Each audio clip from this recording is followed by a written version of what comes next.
do test. Test 2 is pretty much going to be the last day. So test 2, last day. And class is going to be a couple of days after that. So that's your test 1. I'll post a review on the website so you guys can look about how to prepare. But I just want to make sure I announce that before I forget. And so that test, it will cover everything up until what we do today. So that's what we'll be responsible for. We'll, of course, I'll keep teaching material, but for the test, it will be up until what we do today. So let's actually jump into it. So we have homework 4 that's due today. We pretty much finished chapter 5, but I'm going to just do a couple more examples, just get used to the idea. And then we'll move on to chapter 6.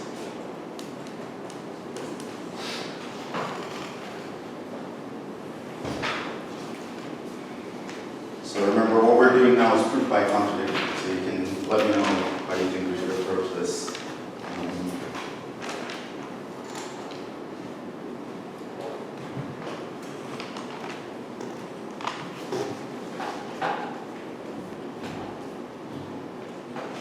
Prove an odd number cannot be written as the sum of 3 integers.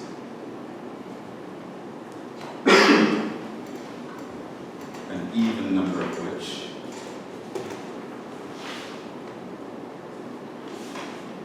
are odd.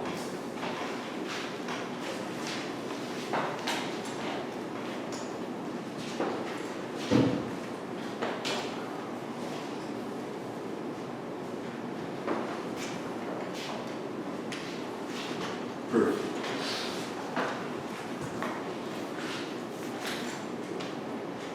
What do we assume?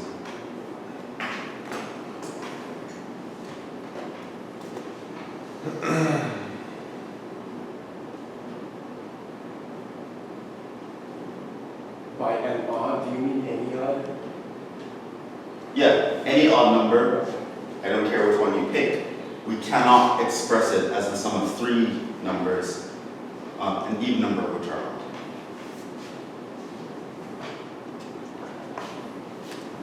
So what's the assumption? We can express it. Assume we can.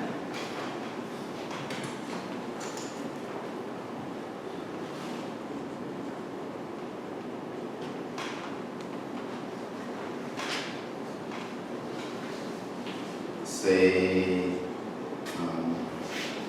x is equal to a plus b plus c, where a, b, c are integers, and an even number of which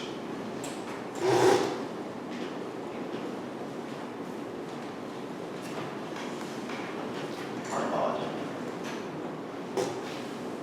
Then we have 2 cases.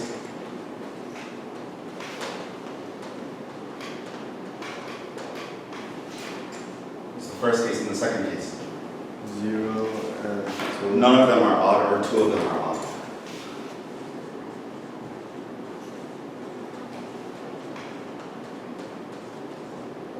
Or 2 of them are odd.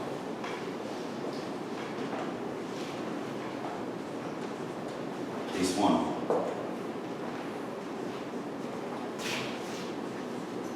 This means all are even. So I can write my A as 2K, my B as 2L, my C as 2M, where K, L, M are integers. And my X will be A plus B plus C, which would be 2 times K plus L plus M, which is even. And that's the contradiction. We assume it's an odd number, and and we obtain that it's even by this assumption. Case 2, how would you deal with case 2? The same way. Just assume two of them are Without odd loss and of one- generality. I would use without loss of generality, because how many ways would you end up having to do them? Without loss of generality, assume, because you have to do, A and B, or A and C, or B and C, or, yeah, assume without loss of generality, assume A and B are odd. So this means A is 2k plus 1, B is 2l plus 1, and C is 2m. K, L, M integers. Then our x would be equal to A plus B plus C, which would be equal to 2 times K plus L plus N plus 1. Which is even. Contradiction. That's okay. Just want to make sure you know how to assume things and how you're supposed to be thinking about things. So this is a pretty standard way to do this problem.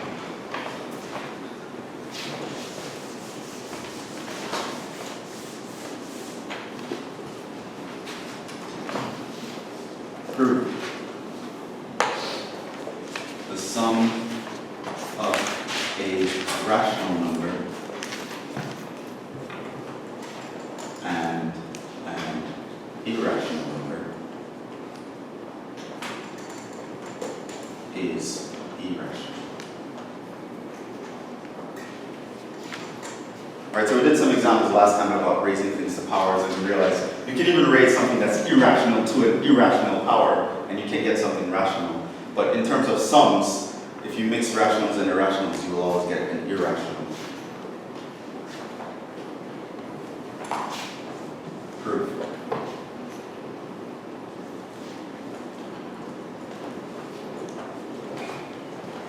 Assume to the contrary, that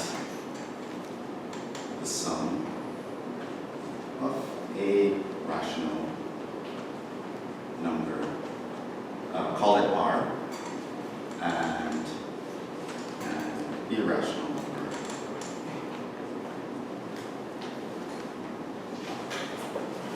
call it I, is rational.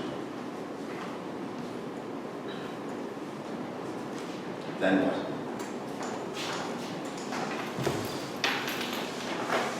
Then R plus I can be written as a ratio to integers. Then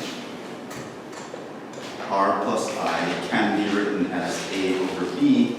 What are the conditions on A and B? B is not equal to 0. Right, A and B are integers and B is not equal to 0.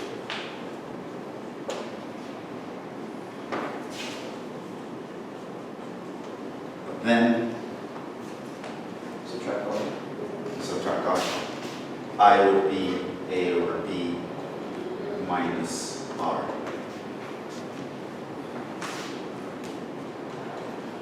Which is rational. That's our conclusion. Right, you take the sum of two rationals, you get a rational. Right, because it means you can write this is a fraction, you combine the fractions using the laws of fractions. Right?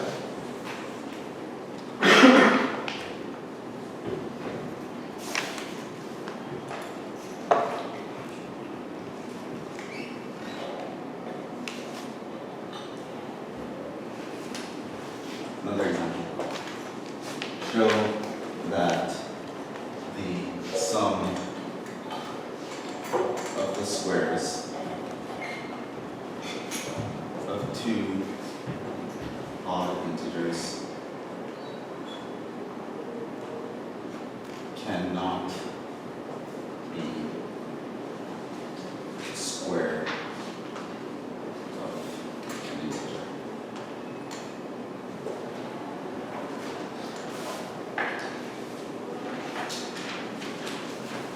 In other words, if you have a number that's a perfect square, you cannot dissect it to write it as the sum of the squares of two odd integers.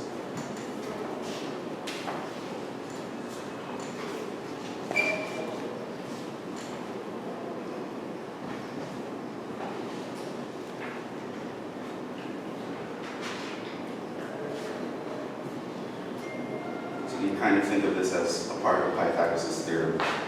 A squared plus b squared equals c squared, and we're claiming that you can never have a and b both being odd, and this thing works.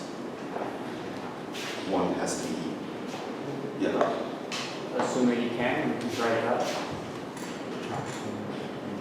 Assuming we can do this, right? No, yes we can. Let's be contrarian here. And So so, like A and B, 2k plus 1, 12. suppose we can write a squared plus b squared equals c squared, where c is an integer and a and b are odd.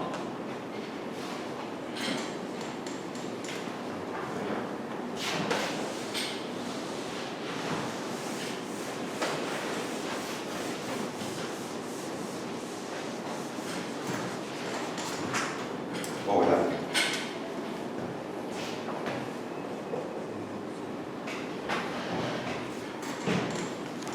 Then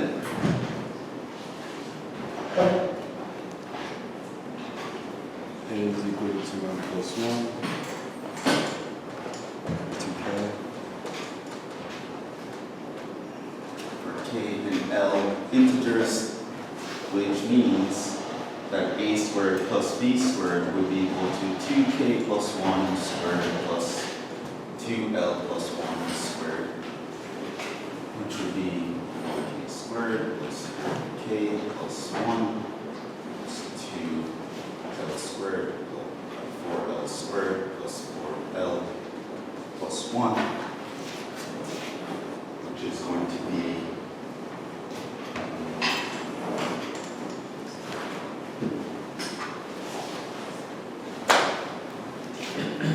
4 times, come again?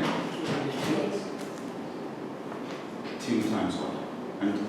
I'm combining the squares here.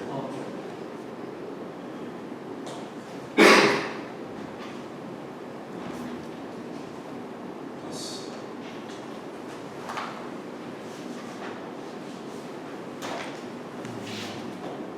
plus 4k plus 4l plus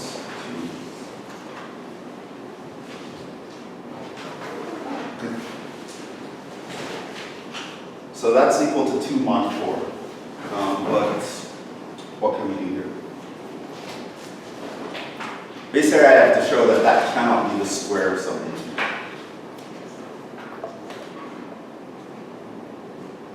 Is that something we proved? I feel like that's a new proof. Did we prove that? You can prove that. Like the square of any integer is never going to be 2 mod 4. I don't know if we did prove that. No. Let's do it now. No.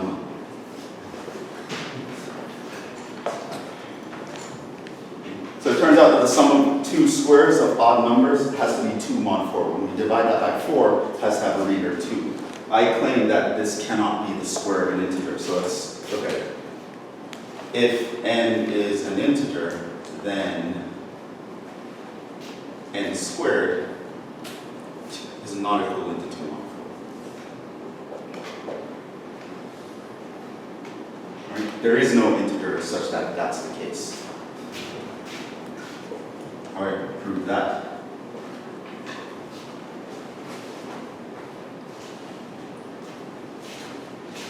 Well, if that doesn't work, we'll have to try something else. But yeah. Can we do another contradiction? Just assume that it does. Assume n squared is equivalent to 2 mod 4. Then that means that, what does that mean?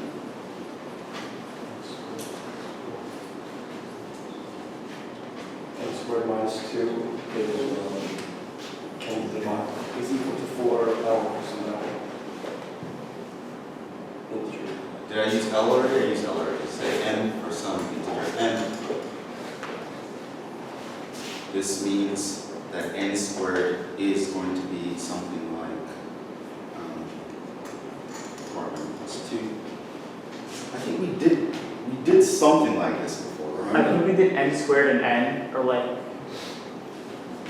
Because I remember we got to a point where we're like, oh, that could be even. it was, I think it was, What was the thing? I think it was 2 divides, was it the one where it was like 2 divides, x minus 2, and then 4 also divides? I don't think we can just try it again. Is this exactly?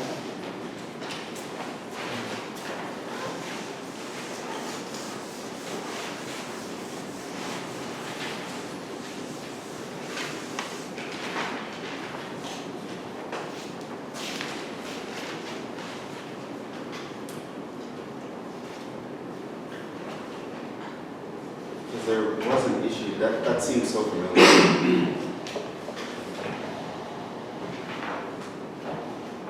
Like, why is that impossible?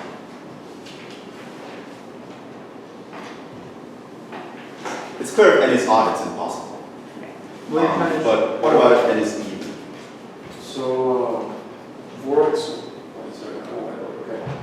So you have something is equal to 2, and then you divide by 2 on both sides, and then you get 1 is equal to an even number. Let's see that. So, clearly, if n is odd, this doesn't work.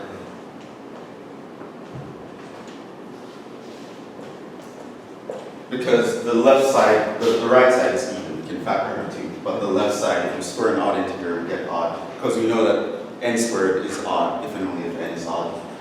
So let's deal with the even case. So assume n is even. So n equals to X. x. Did you use x in? I think we're good. So then n squared is equal to 4x squared, right? Which is equivalent to 0 mod 4.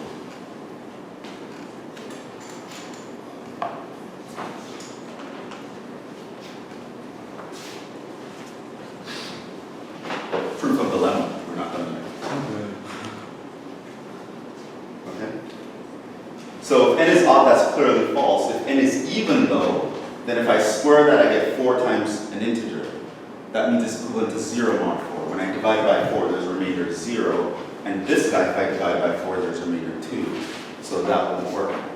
And so now we can continue to where we are. So since a squared plus b squared is equivalent to 2 mod 4, it is not the square of an integer.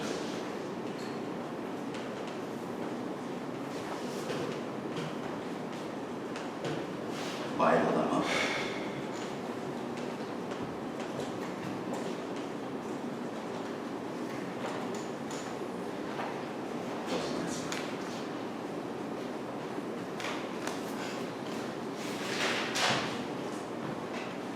Would you have thought of doing that? No, I was thinking of What would you have done here instead? Huh? Oh, I would, yeah, I would remember to show that it's Okay. What would you have done at this point? I would call that. Would you have gone to this point? Like you Yeah. would do the same I did thing but that. here. Okay, so when you got to here, what would you have done? I would say that whole number equals like a square, like a c squared. Oh, so you'll just say this is equal to c squared by assumption, okay? And then what would you say?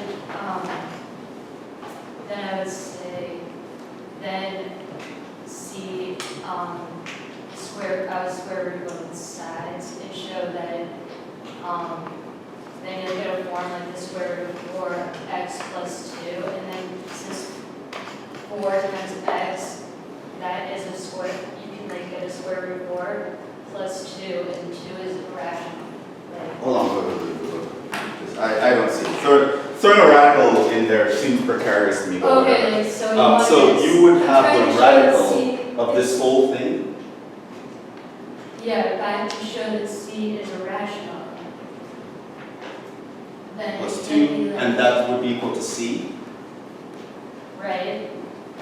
Well, the absolute And then I value is said equal. that, well, like, k squared plus L squared plus k plus L equals a number, and I call it an X. Oh, this whole thing here is going to, Yeah. you're going to call that X. Right, so Okay. then the square root of 4x, whatever number x is, that has a perfect square, because it has a 4. Right? 4 times, 4 times 35. I guess then I was going to, okay, yeah, it'll still work, even though I had it wrong. Yeah, what would That, you no, put? factor out of 2. Factor out of 2. Yeah, so you got like, So you have radical 2 times 2x plus 1. no, factor out of 2 from the 4x plus 2. So you have 2x plus 1, 2 times 2x plus 1. Okay. It's the same thing, but yeah, where do you go from there? Oh, okay, I'm trying to show that that cannot be rational, so then C can't be squared. Okay, how would you show that that can't be rational? What? How would you show that can't be rational? Do we Proof not? by case. Oh, could we use the proof from earlier maybe, where irrational times irrational will always yield an irrational answer? No, we had the, again, Those are Or rational. we did a sum with sum. We did- It's possible to Summation, multiply two right? irrationals and get a rational, that's not the thing. How do you know that that's not Because rational? it's times the square root of 2. Doesn't matter. Can you prove a lemma? The irrational times, like try to prove an irrational times an irrational is irrational, or an irrational times. 1, that's not true. 2, I don't know if this is rational or not. How do you know that that's rational? That's why you Or go through irrational. both cases Okay. of that being irrational and not, and then the other cases it's rational. I feel like to an extent, if you just don't, I was going along the same lines in my initial thought process where I As the also lemma equated or that as- to, or or where you I thought also of equated that this? to C2, and then instead of going for the lemma, I just brought it over without, Okay, so you like try just to, subtracted by 2 on both sides, okay, without realizing that I could prove it using a lemma. But I think it would have gone along the same lines, where if you subtract by 2 on oh, both so you sides. just subtract the 2, and then you would say something like, I didn't see the whole that. well, that could possibly work, because if you subtracted the 2, Yeah, and then I just assumed that that whole thing was some integer. And equals put a variable c on it. squared minus 2. And then it's just something along the same Now, lines. this would be equal to something like, so basically you want to know that this expression cannot be 4 times something, so you plug in something that's even, for example. So if you replace that with 2x, you get 4x squared minus 2, which is not that. If that is odd, you would get, you replace it with 2x plus 1, so you get 4x squared plus 4x plus 1 minus 2 You get to get a minus minus 1. So this becomes 4 times some integer minus 1. And you can do that as well. That will work. It's using the same principle as this though. Yeah, I just But didn't realize that it wasn't written out this way. Yeah. You're basically showing that that has to be 4 times something, and this side cannot be written as 4 times something, which is in fact what I ended up showing. So you could go that way. I'm very proud of this. Just throwing in a lemon in there. Yeah. Take that.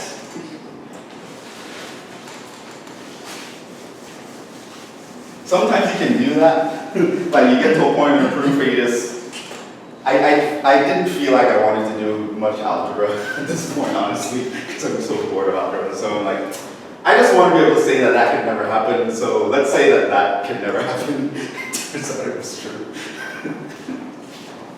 It happens like that. Okay, but yeah, more than one ways to skin a cat. You could have thought of this in several different ways, and that was one of those.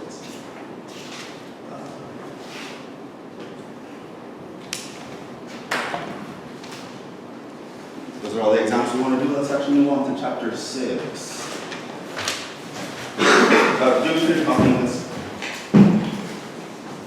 Will the first test include chapter 6?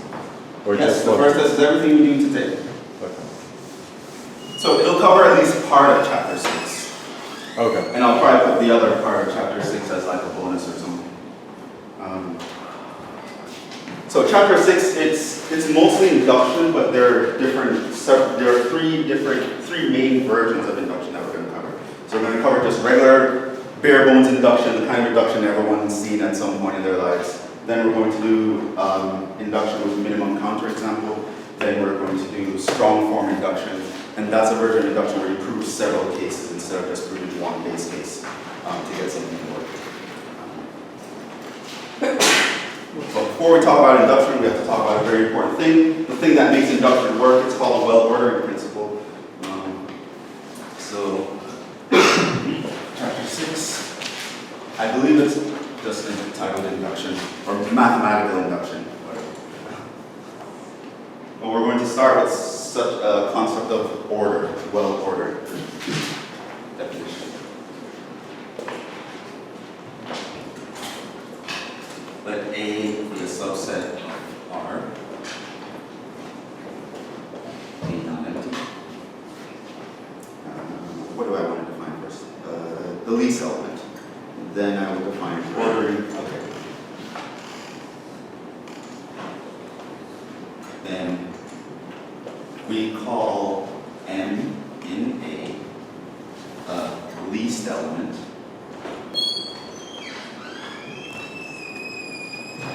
Or minimum element.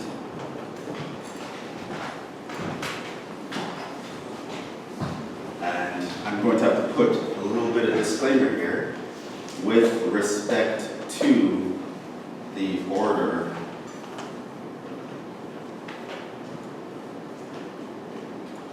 the usual less than or equal sign. Turns out when you guys go to set theory, there will be other ways to order numbers other than the usual way we order them on the number line, and that can have a lot of consequences. And I'm going to talk about something that seems quite strange that it's going to blow your mind. In fact, it's going to.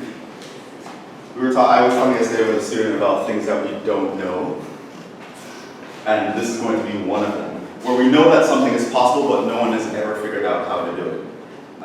That's going to come up. Okay.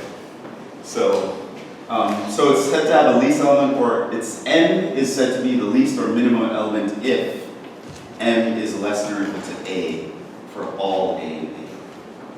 Right? So that's the definition of the minimum. It's the guy that's less than or equal to every other guy in that set.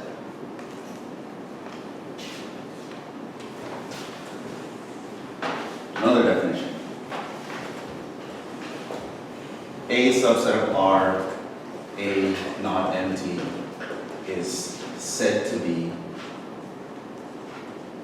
well ordered.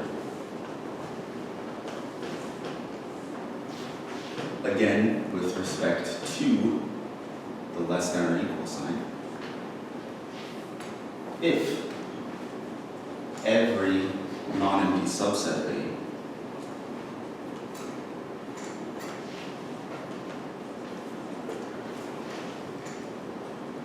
has the least element.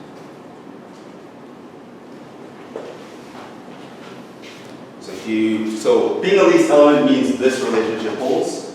If you have a set of numbers where any subset that you take of that set, this holds for this, there is such an element in any subset you can possibly conceive of, then that is called a well-ordered set. Example.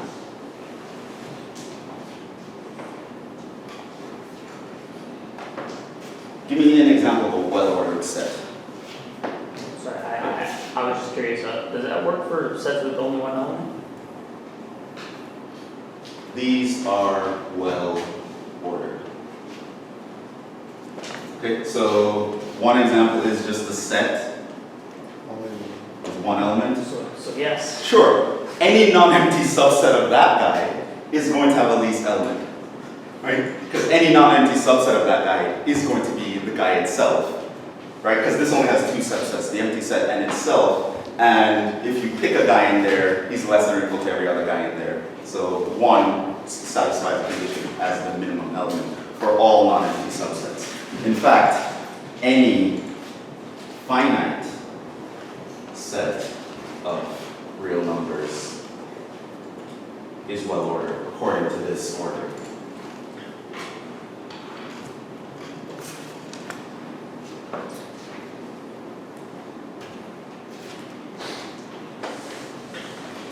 Okay, give me an infinite example of something that's well ordered. Prime. The set of prime numbers. That's very interesting. So that's an infinite number of things, and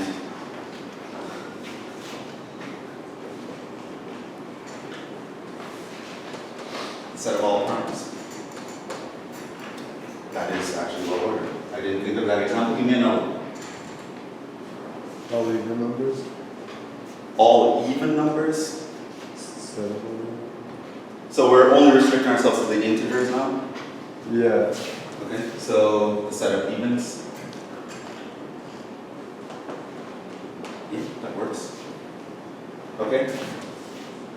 Give me some non-examples. Wait, so basically any like infinite, discrete infinite set would work, right? According to this ordering, yeah. Which gives you an idea of some non-examples. Give me some non-examples now. The digits of pi. An interval and then an open interval within. The closed interval, say 0 to 1, is not well ordered. Why? Choose any open interval within that. Since the open interval 0 to 1 is a subset of that and has no least element. Right? In fact, we proved that there is no smallest positive real number. So there is no element you can you can point out in this guy to say, you know what, he's less than or equal to everyone else in that set. Every time you pick a guy in that set, there's someone smaller than him. So this will never hold. Yeah. I'm just taking a guess here, but set of all rational numbers when negative and positive. Instead of all rational numbers, Because as a non-example, yes, because there is no least element. What's the least element in infinity? well, so give me an example, give me a specific example. The set of all rational, All.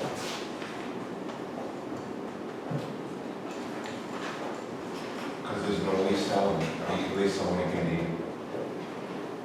Like major infinity to infinity. okay, so give me a subset of rational numbers that does not have a least element. Give me a subset of the set of all rational numbers that does not have a least element.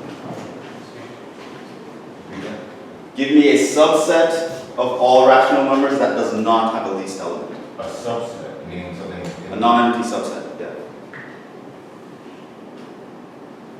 It's not a least element. Can you say an open interval? You can also do like an open interval, right? You can say something like, here's an example of a subset. It's important that you're able to do this because that's actually the definition. Remember, the least element doesn't necessarily apply to the set itself. It needs to apply to every non-empty subset.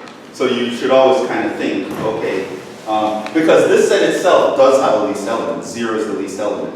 But it's not well ordered because we can find a subset. So I want you to get away from the idea of just thinking in terms of the big set itself and think of rather all the possible subsets that I can create from that big set. So I can create a subset here, the set of all rationals that are less than 1 or something. Right? Or the set of all rationals that are greater than 0. Right? There's also no smallest positive rational number. Okay, so that's kind of what well ordered means, right? So according to some ordering, unless otherwise stated, it's the regular arithmetic ordering of less than or equal sign. Well-ordered means that any non-empty subset, every non-empty subset should have a least element. And of course, you kind of see, it kind of makes sense that in the discrete case, there is going to be, once you can have like,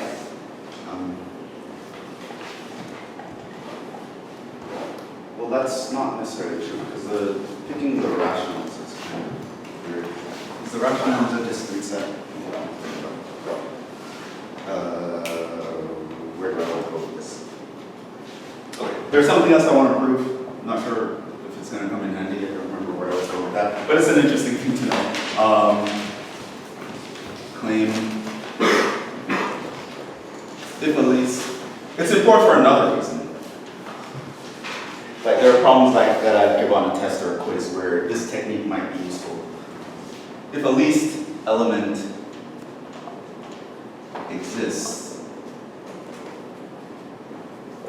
it is unique. You cannot have more than one least element.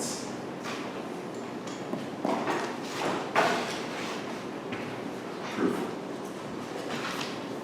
So that A subset of R, A non-empty, and suppose that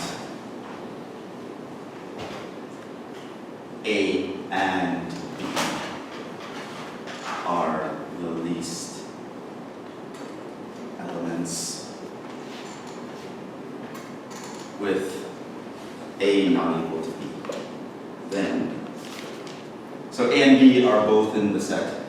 And let's say there are two least elements, I have two of them, right? So it's not unique, I have two of them, and they're not the same guy. Then, Therefore, A is greater than B, or B is greater than A. So then A is less than or equal to B, since A is the least element. Or let's say here we don't know that yet. It's a least element, and that fulfills the criteria. And the same goes for B. B is less than or equal to A, since B is a least element.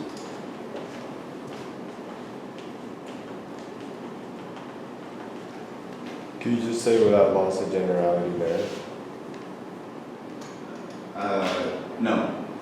Why? Because I'm going to use something that technically we haven't proven yet, but we're going to use it here because we're assuming we know arithmetic at this point. What does it mean when this happens? A equals B. They have to be equal, right? So that's why I didn't want to say without loss of generality, because there's a theory that says if A is less than or equal to B and B is less than or equal to A, then they must actually be equal, right? And this is kind of the idea that you use when you're doing squeeze theorem in calculus and blah, blah, blah, because this is a theorem about real numbers.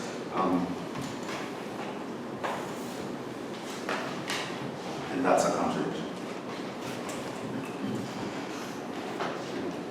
So, and again, we did something similar to this in linear algebra yesterday, but this is a typical way to prove whether something is unique, is pretend that there are two of them, and then show that they actually have to be the same guy.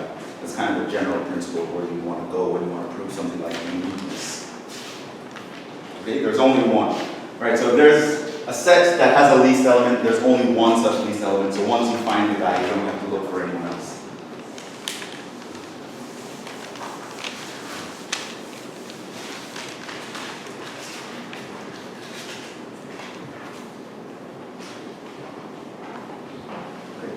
Here is where we're going to get into some serious math right now. Not necessarily complicated, but serious, right? Meaning, it's not going to be a Mickey Mouse problem anymore where it's like, okay, who cares if that number is odd? This is actually something that has far-reaching implications for all of mathematics, all of set theory, and many of the things that we do. And it informs a way of thinking about numbers. There's something called the well-ordering principle.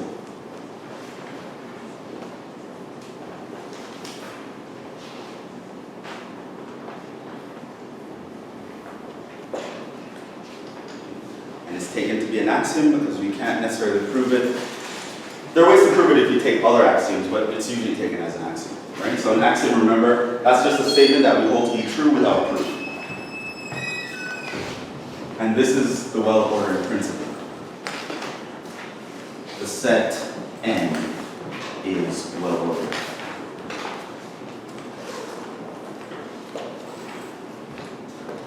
That's it, that's the principle. This is random function. The set of natural numbers is a well-ordered set, meaning any subset of natural numbers that we take, it will have a least element. Yeah. Question. So, you know, like the completeness of this here, right? I've seen some textbooks proving that.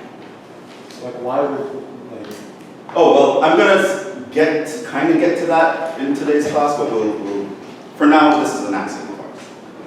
The thing is, it's equivalent to a lot of other statements. So if the textbook you're using happens to take one of the other statements as an axiom, they can derive this one. No, it's just weird that I'm just like, it's an axiom, but you know, proving an axiom. I'm just like, okay, but where do we stop? Yeah, but remember what we said. Our mathematics and our logic is defined by the axioms we start with and the set of logical rules that tell us how we can deal with them, right? So you can have a set of mathematics over here where you can derive these kind of formulas, and you can have another set of mathematics over here where you derive a completely different set of formulas based on what you assumed in the beginning. But it just turns out that sometimes axioms are equivalent to each other. So someone might take this as an axiom, so it can't be proven by definition, and then they can prove something else that someone else would have taken as an axiom, right? And so if someone takes that as an axiom, they could actually prove this one is a consequence of their axiom. So it's kind of worded in that sense. This is equivalent to all sorts of crazy things, including the axiom of choice, which is very controversial. I think it's less controversial now, but it used to be very controversial. Right? It's also, and why I pointed out, it's also equivalent to the principle of mathematical induction, which we're going to prove. This assumption is what gets mathematical induction to work. Right? So it turns out if someone had a different set up a different mathematical system where they take the induction as an axiom, right? If someone pretends that if the first guy is true and if any guy is true, the next guy is true means all guys are true. If someone takes that as an axiom, they could prove this. And if someone takes this as an axiom, they could prove that. So that's what we're actually going to do. We are taking this as an axiom. Right? It's not going to be proven. This is just something that makes sense to us. Any set of natural numbers, any set of positive integers that we take, then any subset of that will have a least element. And if some of you are wondering, well, isn't that obvious? That kind of looks obvious. That's kind of the point. Axioms are supposed to be things that are obvious. Right? But it turns out there are a lot of obvious things that are not true. And this one's particularly controversial because it's obvious when you state it this way, but you can prove it's equivalent to something that's not at all obvious. For example, there is a theorem that says, in fact, it's called the well-ordered theorem, not the principle, that says every set can be well-ordered. Everyone, even the ones that we just said were not well-ordered, that's because we were thinking in terms of less than or equal sign as we were used to thinking of it. But there's a theorem that will say there is some way you can order numbers, any set of numbers, such that there will be a least element in any non-empty subset. No one knows how to make that work. No one can figure out, okay, how can I possibly order something that hits all of the properties of what less than or equal should hit, and at the same time allows me to order any set of numbers. It turns out that assuming this implies that that is the case. And that's not obvious at all. It's so not obvious that no one has ever figured out how to do it. Right? So there is an entire area of set theory that talks about orderings, about ways you can order things in a line where you can say this is bigger than that, or this is less than that, or this is equal to that. Right? That's you imposing an order on a set. Right?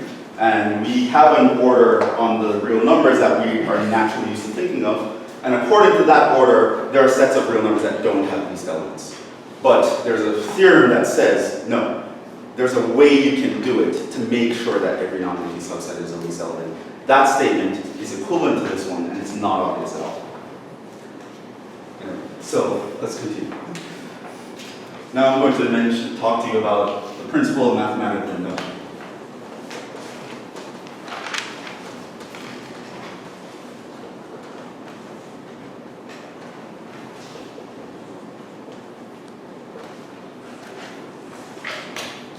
There was a funny saying about this, I just don't remember.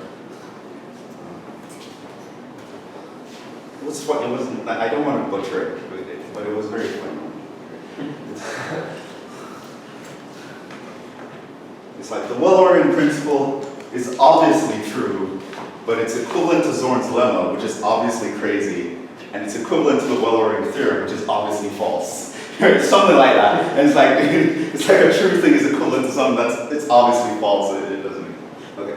But it was very witty. I heard it one time in my life, and I was like, oh, that's cool, and then I forgot. I expect an email within 2 weeks from now. Yeah, extra credit for anyone who finds the quote. Okay, so here's what it says. I will refer to it as MI later if I don't want to mention it. And this I will call WAP. WAP. Okay. For each n in n, let P of n be a statement depending on n.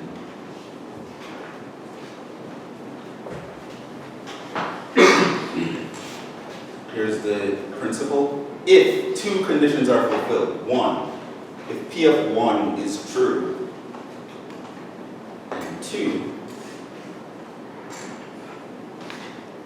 if P of k implies P of k plus 1 for some particular k,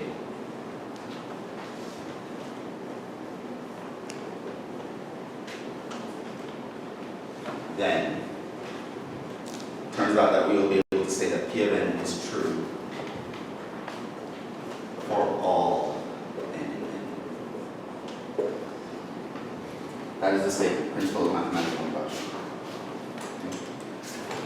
So this is kind of a statement that uses the domino effect to prove an infinite number of statements in one nice little package, right? So basically, P of n is going to be a statement that applies to every natural number n. Turns out if you can prove it's true for the first guy, and you can prove if it's true for someone, it's going to be true for the next guy. That's the same as you proving it's true for everyone, right? Because if it's true for the first guy, it must be true for the second guy by this. And then if it's true for the second guy, it must be true for the third, then it must be true for the fourth, then it must be true for the fifth. Eventually, you have this domino effect where it must be true for everyone. And that's the principle of mathematical induction. So you can prove some statement that is very general, that talks about an infinite number of cases where all the cases can depend on a natural number. And you can prove an infinite number of claims in one small little proof. Relative, it's not an infinite length proof. Right? You can do it by doing this. If you can prove these two things, then it turns out it's true for everyone. Theorem.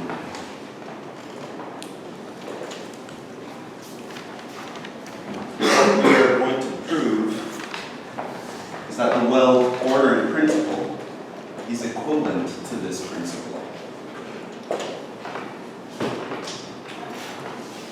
Meaning, if I take this as true, it will imply that that is true. And if I take this as true, it will imply that that is true. The implication goes in two ways. So if you believe this, you kind of have to believe that, is what I'm saying. And if you believe that, you kind of have to believe this. It will go in both ways. Proof. Now this is a very important proof because it has consequence. It's a proof of consequence. It's really our first theorem of consequence in the entire course. And it has far-reaching consequences. So let's actually prove it. Another thing that's nice about this proof, it's going to use a lot of techniques that I think is going to be very useful to you in the future. It's going to use an interesting way of using sets and to do stuff. So which way do you want to do first? Can we work with the mathematical induction since? Okay, so proof of this direction, that mathematical induction will imply the well-ordering principle. So assume mathematical induction holds.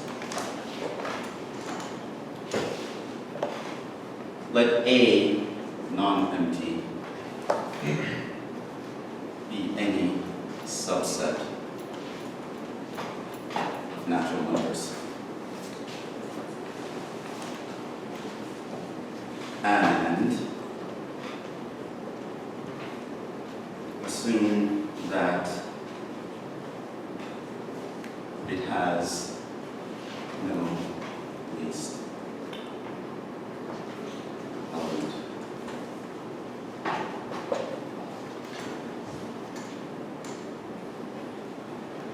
Define. Now here's how we're going to use sets in a very interesting way. I'm going to define a set that is going to count all the lower bounds of the set, and I'm basically going to prove that one of those guys have to be the least element of A. Wait, Professor, you're doing this by contradiction? I'm going for a contradiction. So I'm saying there is no least element, and I'm going to define a set where one of its members has to be the least element. So they throw in a set. So usually if there's something that you want to prove or something that you want to contradict, and you're pretending it won't exist, you can create a set of that thing and then show that that set has to either be empty or it has to exist, and you can do all sorts of things with that. So let C be the set of all x in n such that, right, I think, such that x is less than or equal to A for all A and K.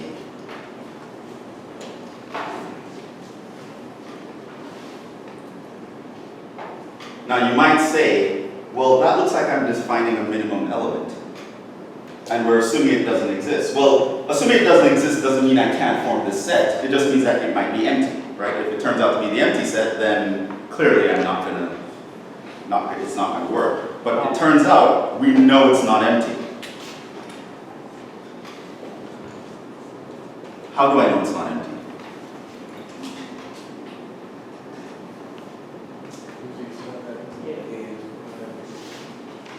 One is less than or equal to A for all A and A. Right?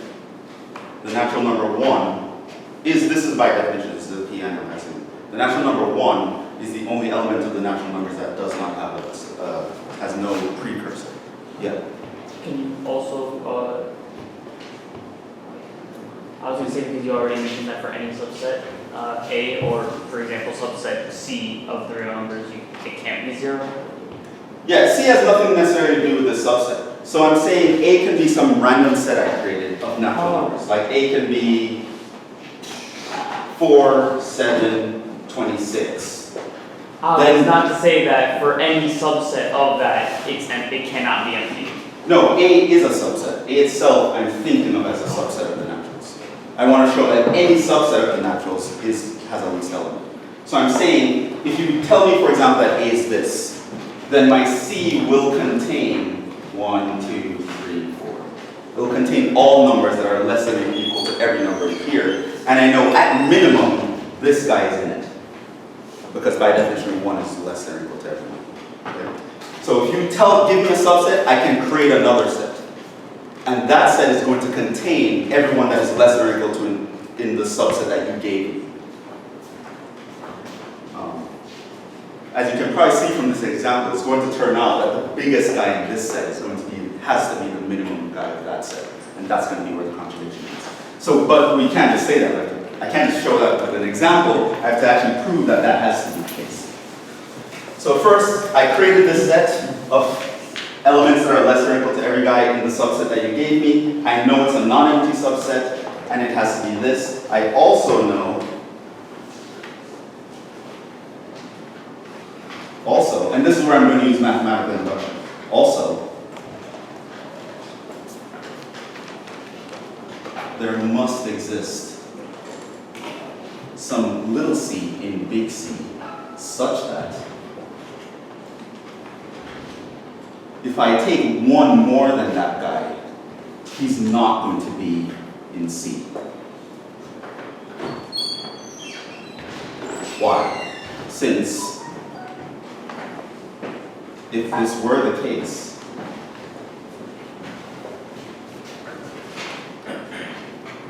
mathematical induction would give us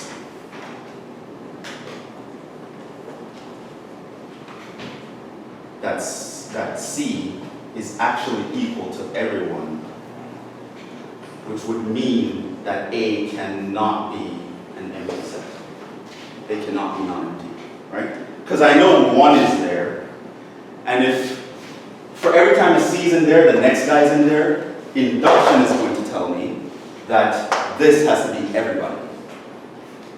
Okay? But I know that cannot be the case because that would make the subset that we're talking about empty. Because if I'm talking about this guy, then that guy has to be empty, right? Because there would be no people that are lower than him. And so I know that that has to exist. Also, by definition of C,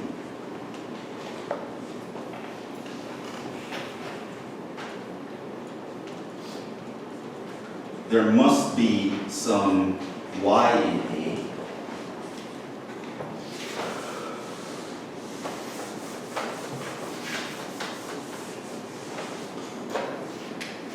so that the Y must be less than C plus 1. And do we see why that is the case?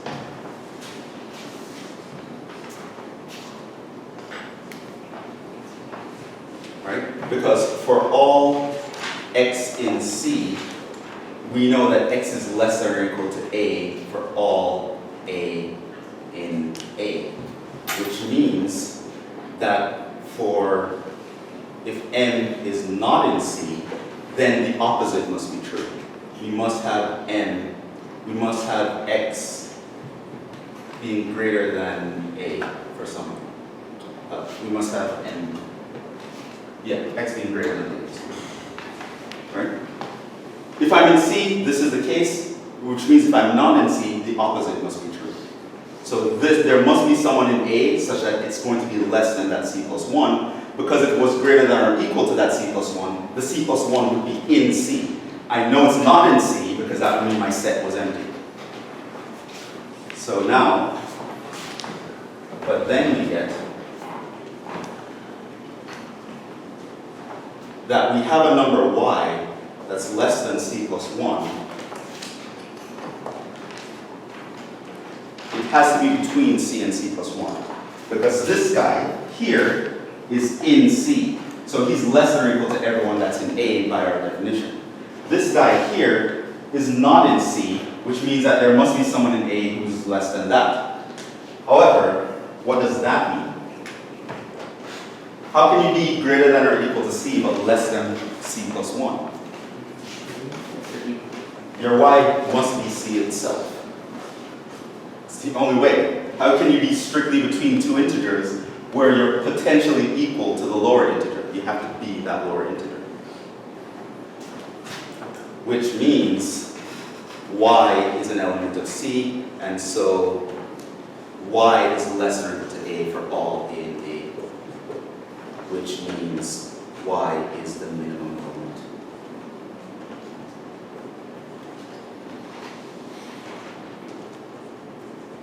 And that gives us a contradiction.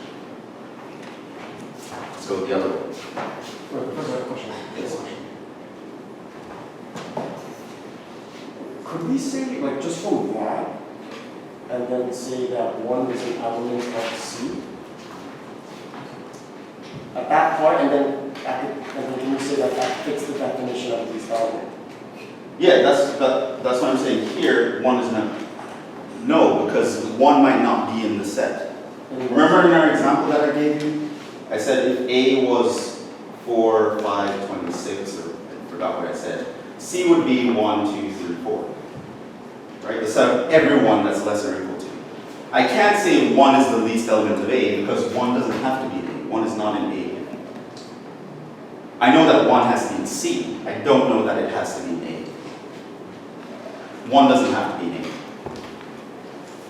I can take a subset of N that doesn't include the 1. Right? I know 1 has to be in C. I can't call that the least element of A because it might not be in A. It's possible for it not to be in A. That's completely possible. So A is just some random subset of natural numbers you give me, and I create a set of all lower bounds of that set. clearly 1 has to be there, so it's not going to be empty.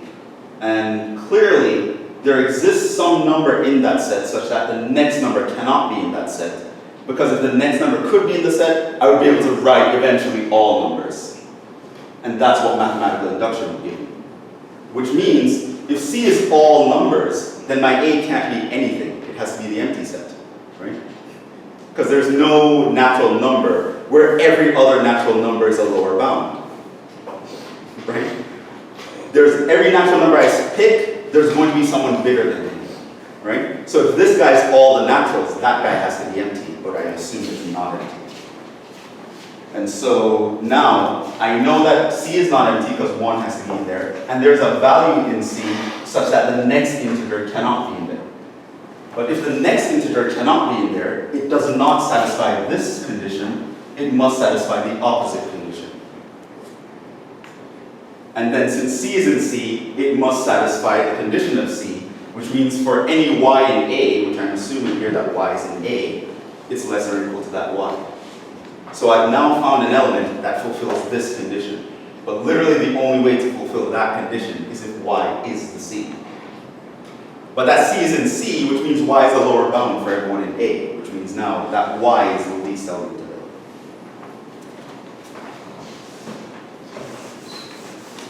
Yeah, I gotta watch the video. It's not a trivial proof, so you might not get it as I'm saying it, but you have to look it over. It's a very important proof, as I said, and the technique is also very important. Creating a set that allows you to talk about some property, right? So if you want to talk about lower bounds, like being less or equal to something, create a set of a bunch of things that are less or equal to everyone in the set you're considering, and kind of manipulate that. Let's go the other way.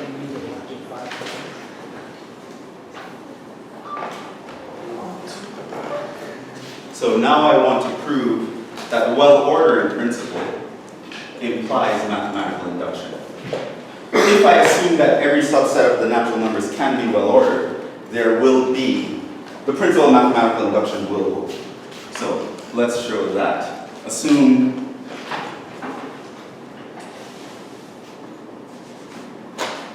lock holds,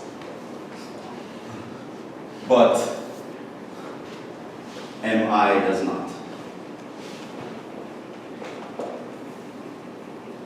That means, what do I mean that MI does not hold? That means it's false. But MI was an implication, you might have recalled.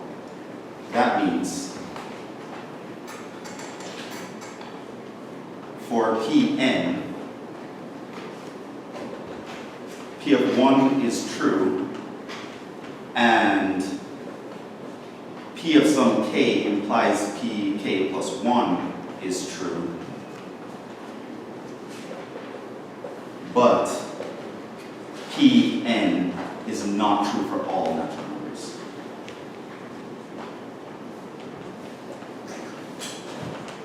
So let's say I can have these two conditions but being true, but the implication is false. That means the conclusion must be false. So I would have these two things fulfilled, but that's not true. Okay? I'm going to show that if the well-ordered principle is correct, this is going to lead to a contradiction.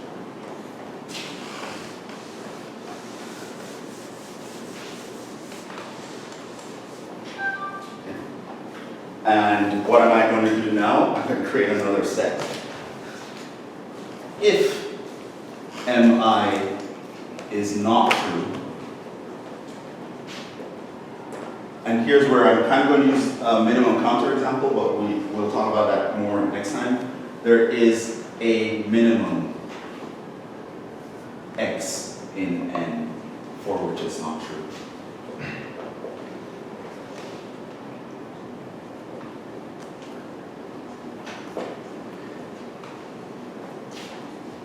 Set C to be the set of all natural numbers such that it's not true. What do I want to call it? N in n such that P of n is not true. So we're assuming it's not true, but I'm saying there must be a least element for which it's not true. And how do I know that? This is by the well-ordered principle. Right? So if I'm talking about all natural numbers and I take any subset of that, there must be a minimum guy in that thing. Right? So if there are a set of numbers in n where this guy does not work, there's going to be a smallest guy in that set of numbers. That's by the well-ordered principle. Right? So now let's create a set of all such numbers, right? Which I know is going to have a least element. Find all the natural numbers where that guy's false. Now what we can do. Note, 1 is not in C. Why is 1 not in C? P1 is true. Because we are assuming P of 1 is true.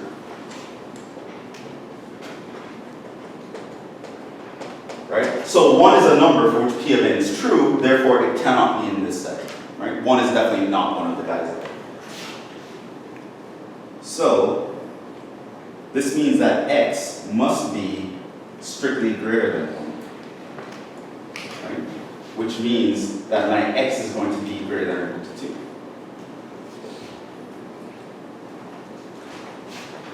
But that means that x minus 1, what can I say about x minus 1? It has to be in C.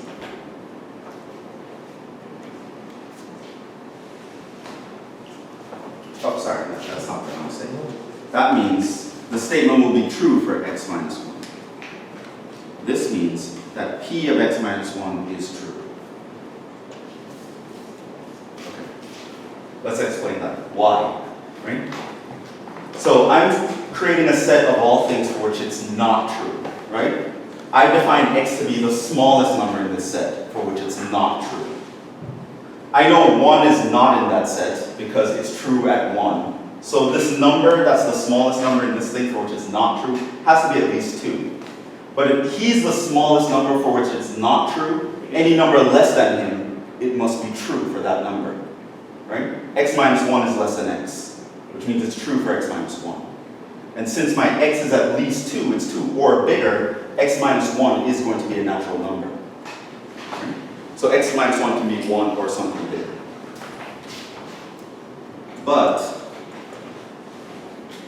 does anyone see how we're going to get this to work? You could use px minus 1 as pk. Use the second condition.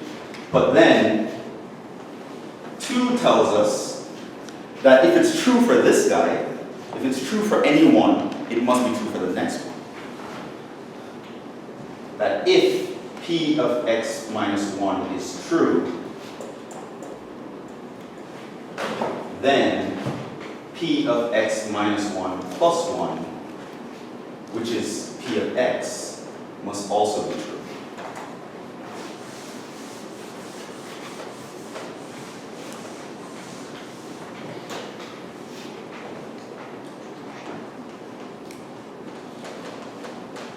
Contradiction. I assume x is a number for which it's false.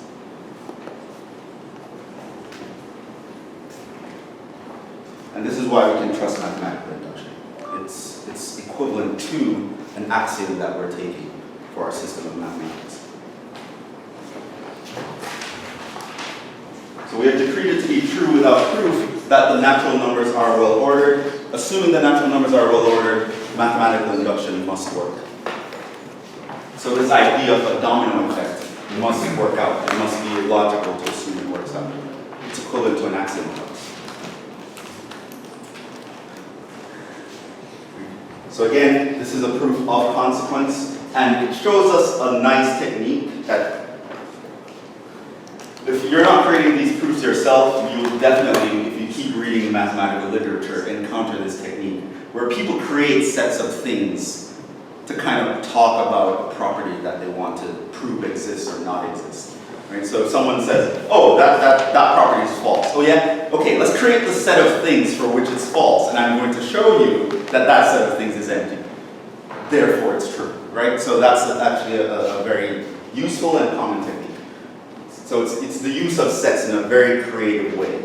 Right? So I can create a set of things that don't fulfill some property to show you that that property will work or something like that. Right, so you'll see that often. So it's nice to actually take the time to go through this proof because it's the first non-trivial proof. It has a lot of consequence and it's something that you should care about. If you don't know how to prove it yourself, you should at least know it's true and know how to prove it and at least have some appreciation for the technique. That being said, let's actually just do some examples now of mathematical induction. Let's start out easy, slow, and since we want to start out easy, slow, let's do something that Gauss proved when he was 4 years old. I think that should be a definition. That's the minimum definition of easy. Yeah, if one of the greatest mathematicians of all time figured it out when he was 4, it should be easy for us adults. 1 plus 2 plus 3 plus n is equal to n times n plus 1 all over 2. The sum of the first n positive integers is given by this expression. So if you want to add up the first 1,000 numbers, don't take the time to add them up and enter 1,000 numbers into your calculator. You can just enter this formula, and that will be the answer. Now, legend has it that Gauss figured this out when he was 4 years old, when the teacher was trying to control his little class and he told him to add all the numbers from 1 to 1,000, just to keep them quiet. Oh man, no. And everyone's there like 1 plus 2 is 3. It's like, yeah, they'll be done for days. No one's gonna be saying a word. And then like 5 minutes, Gauss just put the answer on her desk. That's the answer. And the legend goes, how he actually figured it out is not with mathematical induction. That's how we're gonna do it. But he actually noticed something that he says, okay, let's say S is going to be 1 plus 2 plus. I think he actually put 1,000 here, but we're going to be more general, we're adults. So he's like, okay, addition is commutative, so that means I can actually add them in the opposite order, and that's fine. So it's like, well, if that's a number, I can add them, right? It's a finite number.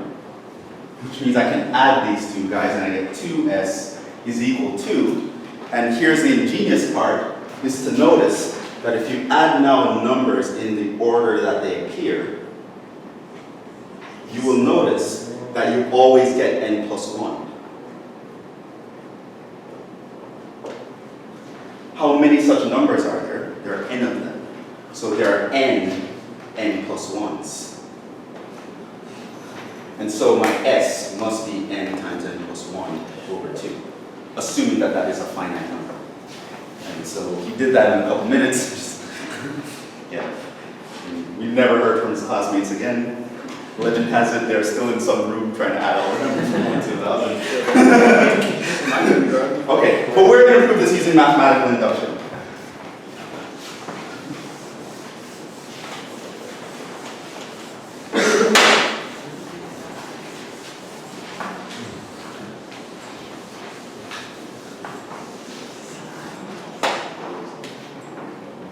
Proof.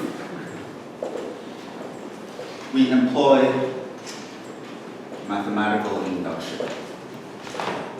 Let Pn be the statement that 1 plus 2 plus n equals n times n plus 1 over 2 for all n in n. Okay?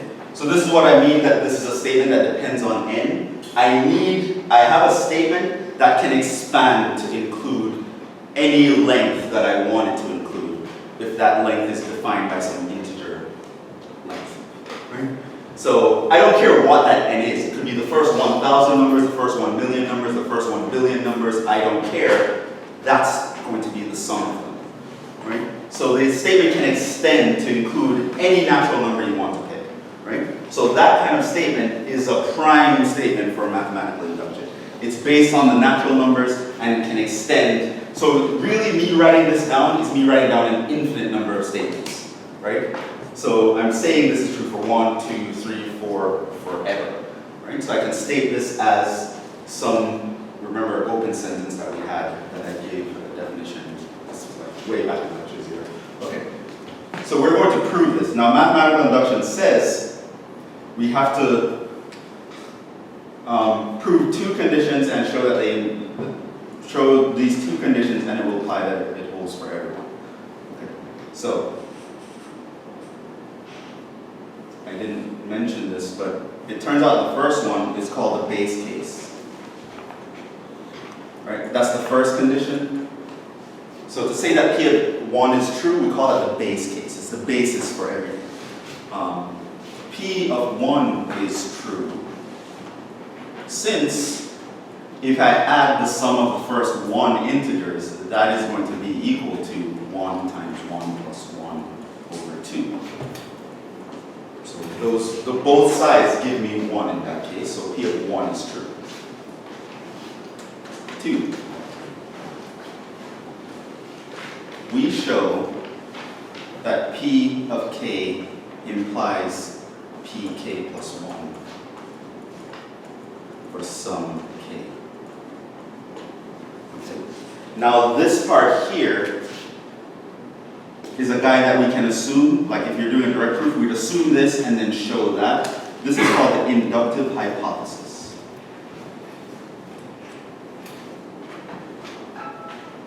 So if you're reading a proof, you can say, an induction proof, and if at some point it says, oh, by the hypothesis, or by the inductive hypothesis, this follows, they're talking about this statement, P of k. Right? And I write we show, so I'm not just saying that, I'm going to say we're going to show this. Okay, so assume P of k holds for some k, i.e. the sum of the first k such numbers is equal to k times k plus 1 over 2. We need to show, now you don't have to write this, but I'm going to write it right here so you can see where we should be heading. We need to show that if I added one more number, right, this is going to be the P of k plus 1, that this side must be, if I replace n with k plus 1. Right? That's where we need to end up. We need to prove that statement. So assuming this statement, we need to prove that statement. Well, how are we going to prove? Well,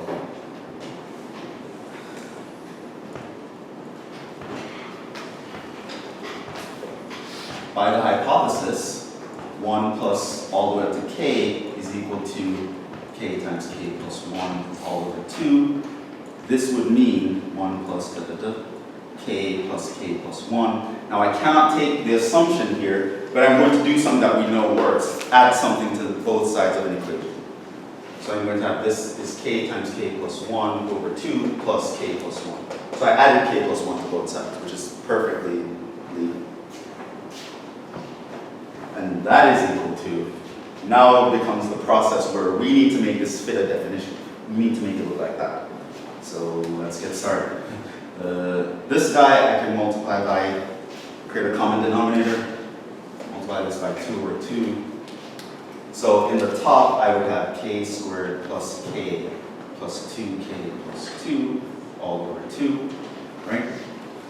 So notice that the thing I want to get to, there's only one fraction. Here I have two numbers. So combining into one fraction should be the obvious first step. So I have two things combined into one fraction because I want to prove it's true to one fraction. And so now this will give us k squared, let's simplify this, 3k plus 2 all over 2. And this can be factored. In fact, it can be factored into that guy.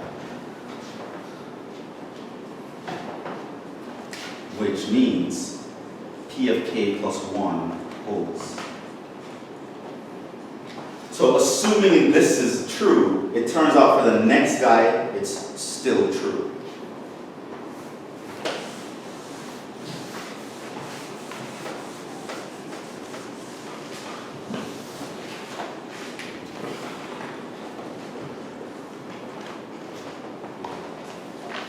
The claim holds for all n by induction.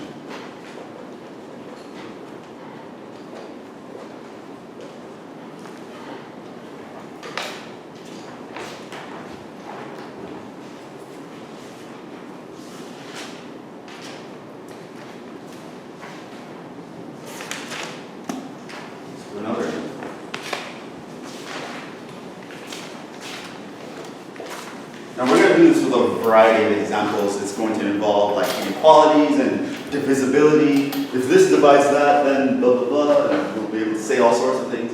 So induction, there's no end to the scope that it can create. As long as you're talking about something that depends on a discrete number of things that you can track with the natural numbers, induction can apply to it if you want to say it's true for all natural numbers. And we can't generalize it, say it's true for all natural numbers beyond a certain point. Let's do this one. 1 times, that's multiplication. 1 times 1 factorial plus 2 times 2 factorial plus 3 times 3 factorial plus da da da plus n times n factorial is equal to n plus 1 factorial minus 1. That is the claim. And I'm claiming that this is true for all n. Proof.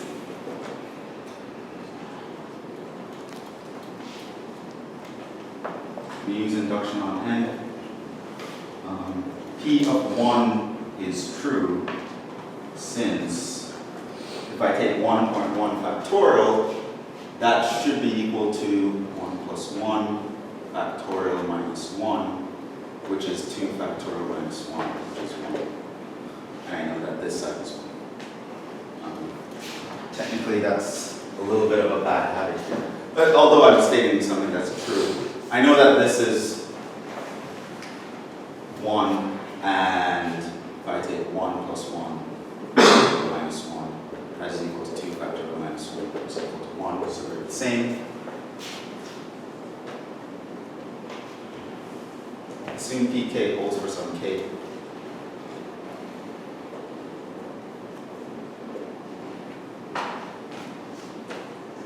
Then I know that 1 times 1 factorial plus all the way up to k times k factorial should be equal to k plus 1 factorial minus 1. I need to show that that's true for the next guy.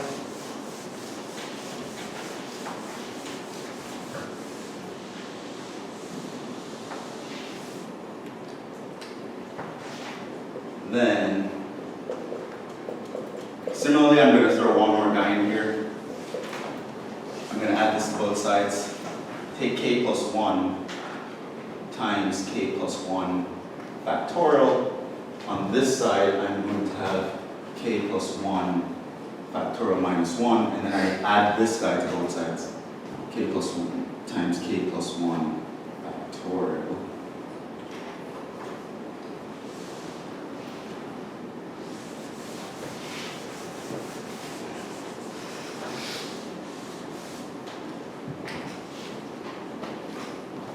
And I need to make this look like that side if I replace k plus 1 with k, if I replace k with k plus 1, meaning where I'm aiming is I want this to say k plus 2 factorial minus 1. Let's see if that's actually correct. I know I want the form, the end form to have a minus 1. I already have a minus 1 here, so let's put him at the end. Plus k plus 1 times k plus 1 factorial. What will we do now? Factor out k plus 1 factorial. K plus 1 is a common factor. Let's factor that out. That's k plus 1 factorial. I'd be left over with 1 plus k plus 1. That's k plus 1 factorial times k plus 2. What's k plus 2 times k plus 1 factorial? That's k plus 2 factorial.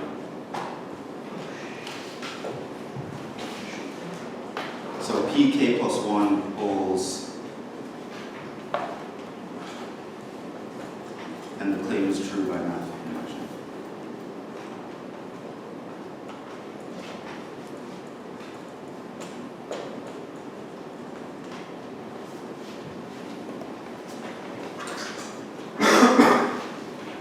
So yeah, it's going to take a little bit of arithmetic here, but some of them will take a lot of arithmetic. You'll see when we get to strong induction and minimum counterexample. Oh, here's one that I said in the beginning of class. We'd eventually prove.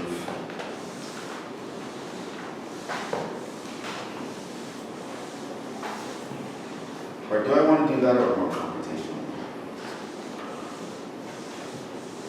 I have time for one. But I don't know if that's going to take a while before we're going to get. I will do it anyway. Read over slowly when you go. Claim.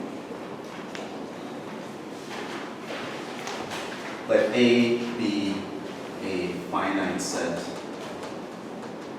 with cardinality equals n, then the cardinality of the power set will be 2 to the n for all n.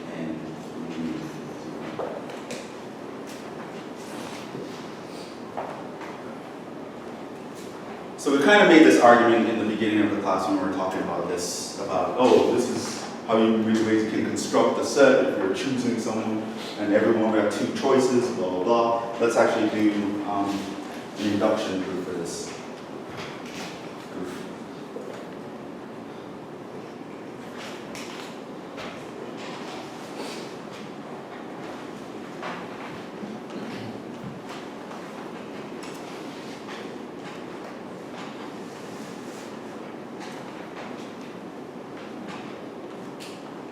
Since if A is 0, this means that A is the empty set and the only subset of itself.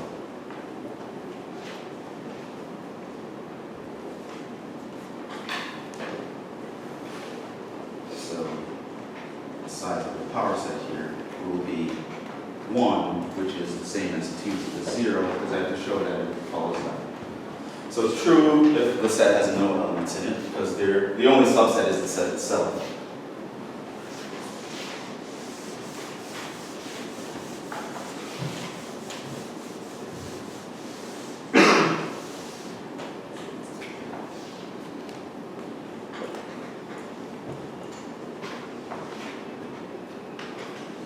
Suppose the power set of A equals 2 to the k for, if the cardinality is k, so I'm assuming it's hold for some k. Let's do it for some k plus 1. Set B equal A union some other element. It's called the A plus first element, right? So that the size of B is going to be k plus 1.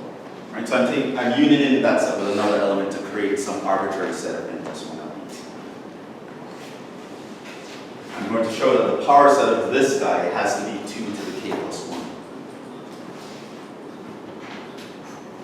Now, we have 2 cases for the subsets of B. One,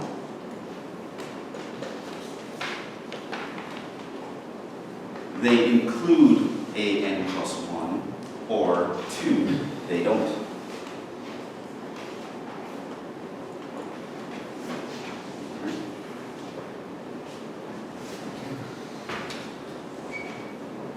So I'm going to create all subsets. They're either going to have this new element that I appended in them, or they won't have it in them.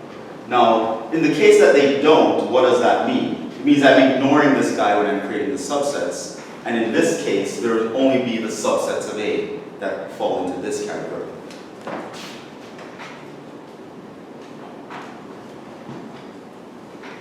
There are 2 to the k such subsets.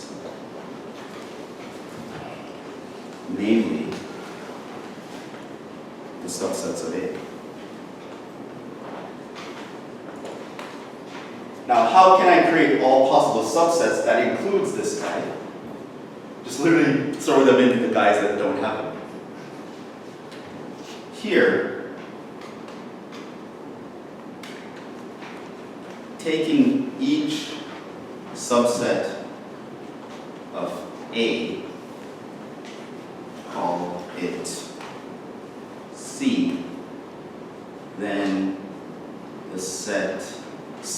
union, throw this guy in there that was missing, is a subset of B.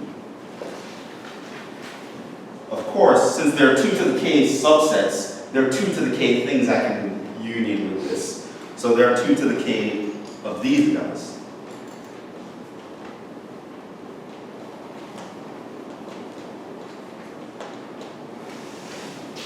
And those are the only 2 categories. Either the subset has the guy or it doesn't.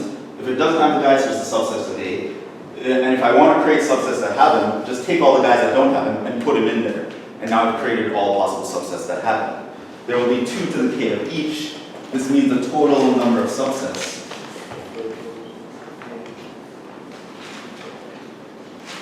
is going to be 2 to the k plus 2 to the k. Add all the subsets from each of these different groups. So that just means that's 2 to the k's, which is 2 to the k plus 1.